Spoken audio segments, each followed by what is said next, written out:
in your experience, what do you think are the biggest challenges of being a Pinay founder? That so a male counterpart of being a founder, which is already hard. Whereas if you guys are Pinay and female, what are those extra layers of things you have to go through? Who wants to start? Go ahead. Okay, there you go. Ito na. Here we I, go. I see you bursting with it, Mel. I'm a little scared of this podcast Okay. and the things I'm going to say. Okay. No, but okay. Let's start with I think when you're a female founder, again, you already said it, the odds are against you. You are almost always expected to fail. Why? I don't know. Like, I don't think, of course, there are, in the Philippines, we're still considered like a matriarchal society. I mean, I relatively Scared of my mom and my wife. everyone is scared of their mothers, right? I am scared of my mother. But I think, for example, in the startup scene, one of the things that I was told when at least I was raising money the first time was, in the Philippines, I think there's already a bias because they're saying you don't have any known unicorns. Like nobody that has gotten to a 1 Regardless of billion. gender, by the way. Yeah, regardless of There's gender. no unicorn yet. Yet in the Philippines, right? So there is no unicorn yet that like legit hit $1 billion US, right? Yep. The second one that I was told was the exit size. Like, okay, if you get acquired by another entity, the exit size is relatively lower versus, say, your Southeast Asian counterparts. So if you get acquired in Indonesia, right, you probably get acquired for a much higher amount, right? If you get acquired in Vietnam, you probably get acquired at a much higher amount than if you get acquired in the Philippines. It's still the exit size. It's relatively low, Okay. right?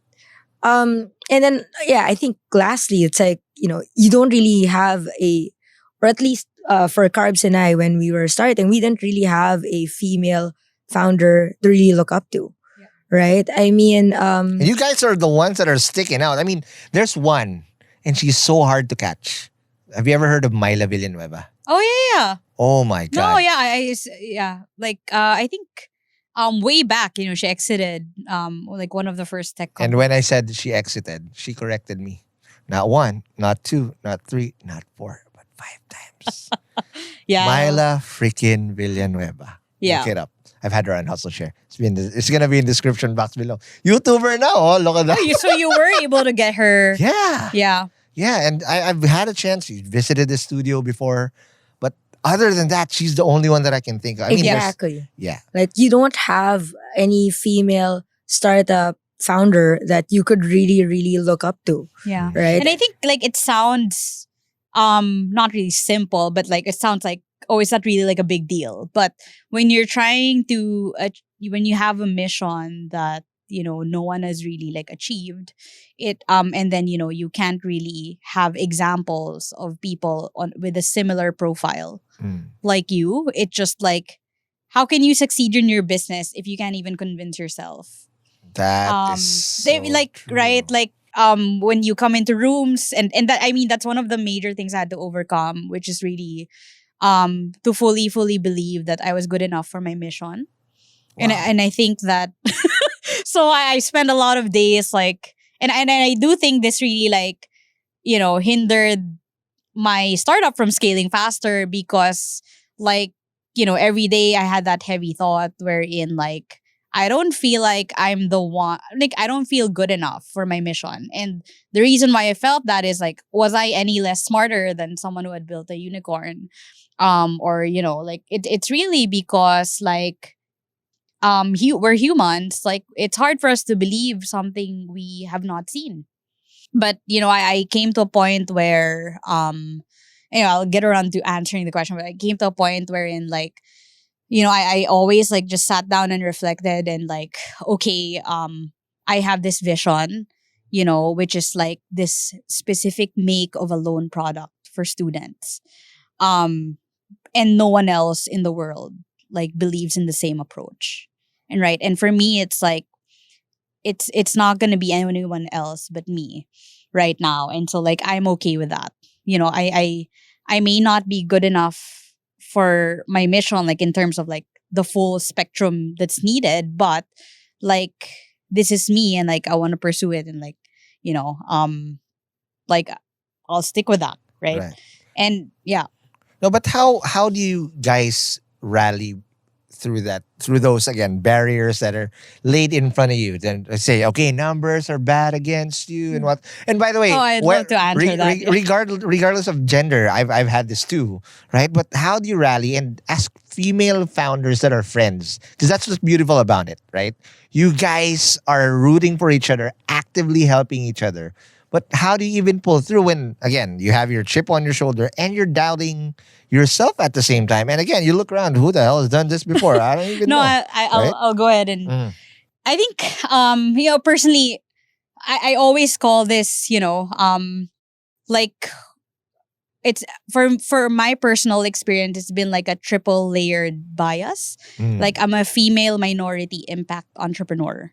Wow. So you're female, like so you know, we all know this around the world. Like there's already like a layer of bias there. Yeah. Right. And then when you're minority, meaning like I'm a middle class entrepreneur. Yep. Let's be real. Like let's look at all the, you know, there's kind of like an internal hierarchy even within the female, which is that as a middle class Filipino entrepreneur, I didn't have the social capital to like get in the doors I needed to get into to, you know, scale. Line up. Yeah, to basically like Mhm. hit my targets faster.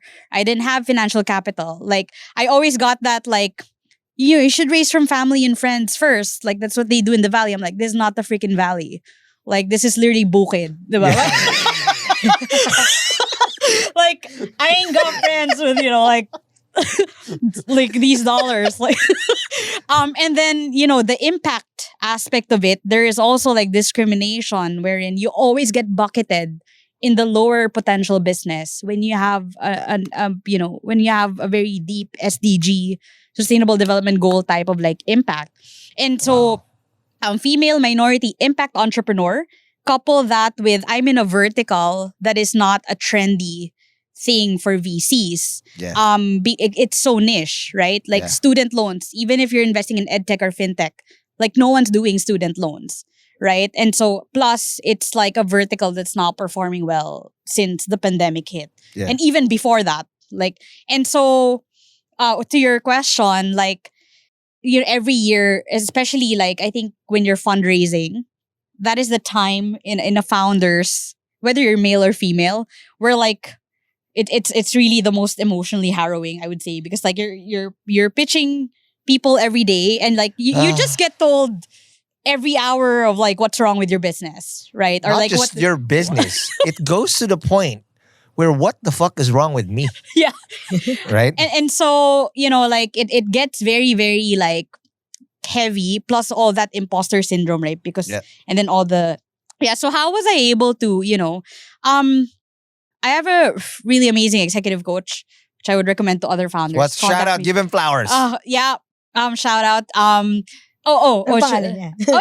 Yeah. No, this actually his name's David. David. David Heng. So he does David consulting for startups, and yeah, I've actually been meaning to tell him like, we wanna Affiliate link, David Lang, 10%. Easy. David.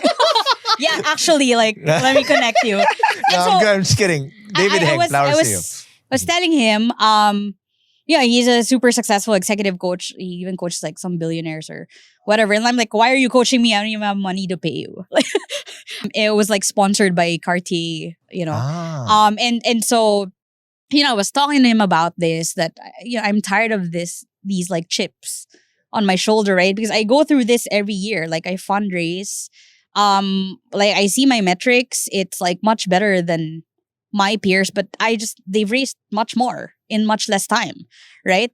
And so he said something that really stuck to me, which is that it's getting out of the victim, you know, like it's like as long as you feel that you're the central character in these biases, that it's just you, you cannot rise like above it. And you have to think about it like, can you be the heroine character, which is that whatever we're experiencing, like in terms of like the biases, if we think about it in a way that, you know, there are millions of other women entrepreneurs in the world experiencing the same, and like and whatever we do, like we try to succeed in our business, we're like, it's not a story about us. It's like it's a story about all of the women This is entrepreneurs. a common thing happening. Exactly. And so the thing with, imposter syndrome is it's actually it's not trying to erase it, but it's not letting it overcome how you spend your days. Got it. Right? So you like, okay, you have doubts about yourself, but you don't let it rule your day. And the way to get to that other point is that this is a horrible, feeling and experience, but it's not just me, one female entrepreneur, it's millions of us. And today I'm gonna get up and like I'm gonna pitch that funder or like get that sale. And if I succeed in that, I'm moving the movement forward. Thank you so much for watching Hustleshare on YouTube. If you like this video, please don't forget to like, comment, and subscribe to this channel to get more content like this. And to get the full audio episodes of Hustleshare and Founders Only, subscribe to our podcasts at Spotify, Apple Podcasts, or wherever you get your podcasts.